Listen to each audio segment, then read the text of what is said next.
ధైర్యంగా చదవాలి. చూడండి, మొదటి వచనంలో చక్కగా మాట్లాడుతున్నాడు.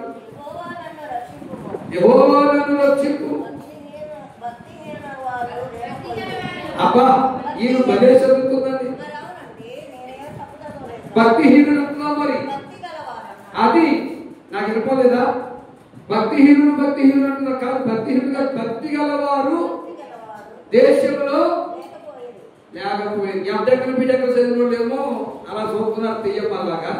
2వ తరగతి 3వ తరగతి చదవాలని లక్ష్యంగా చదువుతున్నారు. అందుకే మొక్కలు తప్పేస్తున్నాయి. సంవత్సరంగా చదువుతారు మా వాక్యం. చూడండి, యెహోవా నన్ను రక్షింపు. అది ఎవరు లేరట? భక్తి గలవారు లేకపోవడం ద్వారా శిక్షకు గురి అవుతున్నాం. భక్తి గలవారు లేకపోవడం ద్వారా శ్రమలకు గురి అవుతున్నాం. భక్తి గలవారు లేకపోవడం ద్వారా రోగాలకు గురి అవుతున్నాం. భక్తి గలవారు లేకపోవడం ద్వారా కరువులకు గురి అవుతున్నాం. భక్తి గలవారు లేకపోవడం ద్వారా ఎవరిని తిప్పబడుతున్నాం. అందుకే యెహోవా నన్ను రక్షింపు. భక్తి గలవారు లేకపోయిరి. భక్తి గలవారు లేకపోయిన కనుకనే ఎన్ని తగులుతున్నాయి. కాబట్టి నన్ను రక్షించు అని ప్రార్థన చేస్తున్నాను. అంటే తను ఒక భక్తి పడిగా మారాలనే ఆశ ఉన్నది.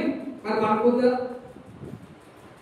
మనకి ఏ ఆశ అంటే ఒక ధనవంతుడుగా, ఒక భాగ్యవంతుడుగా, ఒక ఐశ్వర్యవంతుడుగా అయిపోవాలనే ఆశలు ఉంటాయి.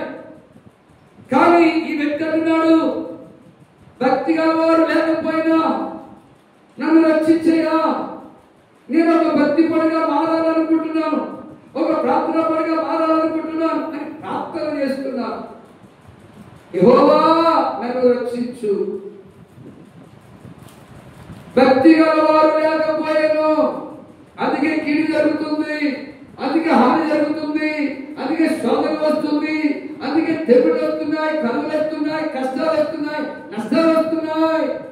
నన్ను కాపాడయ్యా, నన్ను రక్షించయ్యా. ఇంకా ముందుకెళ్తే ఏమంటున్నాడు? విశ్వాసులు నరులలో ఉండకుండా ఏమైపోయారు? ఎవరు? విశ్వాసులు. విశ్వాసులు ఉన్నారు సంఘాల్లో, కుటుంబాలలో ఉన్నారు, వీధుల్లో ఉన్నారు, రోడ్ల మీద ఉన్నారు, గ్రామాల్లో ఉన్నారు, ఎవరు సంఘాల్లో కూడా ఉన్నారు విశ్వాసులు. పాస్టర్ గారిని ఏడ్పించే విశ్వాసులు, శనివారం ప్రార్థన రాకుండా ఉండే విశ్వాసులు, బుధవారం ప్రార్థన రాకుండా ఉండే విశ్వాసులు, ఎవరిని సేవకుని దుఃఖపరిచే విశ్వాసులు సంఘాల్లో నిత్యంగానే ఉన్నారు. కానీ ఇక్కడ ఏమంటున్నాడు? విశ్వాసులు లేకుండా భక్తులు. ఎవరిని? ప్రవక్తల కాలంలో చూస్తే, ఆనాటి కాలంలో చూస్తే నోవహు ఎంతో శ్రమ పడ్డాడు, ఎంతో ప్రయాసపడ్డాడు, గతించిపోయాడు.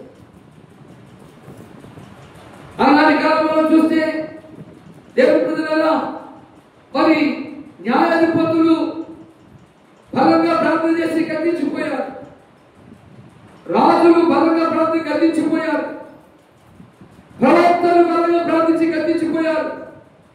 ఎవరిని? కాబట్టి ఈ విశ్వాసులు కూడా ఏమైపోయాట? గతించిపోయారు.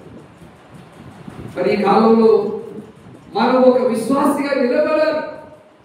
ఆ కాలంలో విశ్వాసం లేకుండా గతించిపోయాడేమో, కానీ ప్రభువా ఈ కాలంలో నాకు నేనుగా ఒక బలమైన విశ్వాసిగా నేను నిలబడతాను, ఒక స్తంభంగా నిలబడతాను, సంఘంలో ఒక ప్రార్థనా పరుడుగా నిలబడతాను, సంఘంలో ఒక విజ్ఞాపనకర్తగా నిలబడతాను అనే రోషం మనకుందా? ఎవరి